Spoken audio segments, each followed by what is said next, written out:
Hi, this is Julie. I'm hosted media at GAMA Expo. This is Matt. He's going to tell us all about Monster Hunter World. Monster Hunter, yeah. So it's available for pre-order now. It's a game we've been working with Capcom for quite some time now. And the clue is in the name. You hunt massive monsters and you fight them, and you get to collect the various amounts of resources. You use those resources to level up your gear, which means you can then go and hunt the bigger and bigger monsters. And it's super exciting to be able to show this to people at GAMA. It's currently fulfilling to our Kickstarter backers right now. The feedback we're getting is astonishingly good. We're so happy with the way the minis have come out, and the way that that's kind of translating is we're seeing an awful lot of gamers sending us pictures of painted minis now. Wow. Which for a board game is more unusual. Like, we expect it for games like God Tier or for our Epic Encounters range, but for a board game to see people really falling in love with the minis and painting them up is just really great to see. Oh, sure. How long does this game take to play?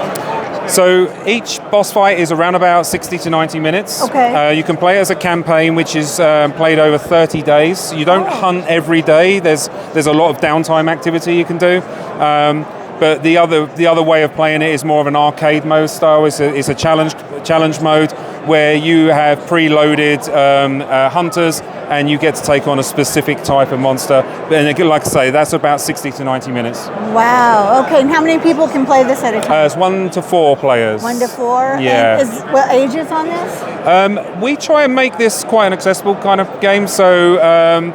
It doesn't have many adult themes, so you can, if you're playing, if your kids are old enough to play board games, they can play this. It has enough technical crunch in it to kind of really keep the experienced gamers super happy. But it also is very visceral and bombastic, and young people can kind of really enjoy throwing down huge combos.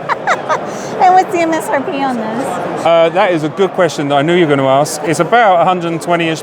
Depends on who you talk to. Okay. Yeah. Well, I'll take that. Yeah. This is really cool. I like the cards. Those are the player cards, I take it? So those are the monster cards. Oh, those are monster cards. So that art is taken from the video game on which this is based. Okay. The players are all defined by their decks. So it's got a deck building aspect to it. Okay. So depending on what gear you have, depends on what cards you have in your deck, depends on what damage you do, and that's the kind of breadcrumbing that kind of pulls you through, because you always want a slightly bigger sword or slightly better armor. Yeah. Sure. Wow. Well, I appreciate you showing us all. Hey, yeah, no, thanks for stopping by. Okay, sure. Yeah.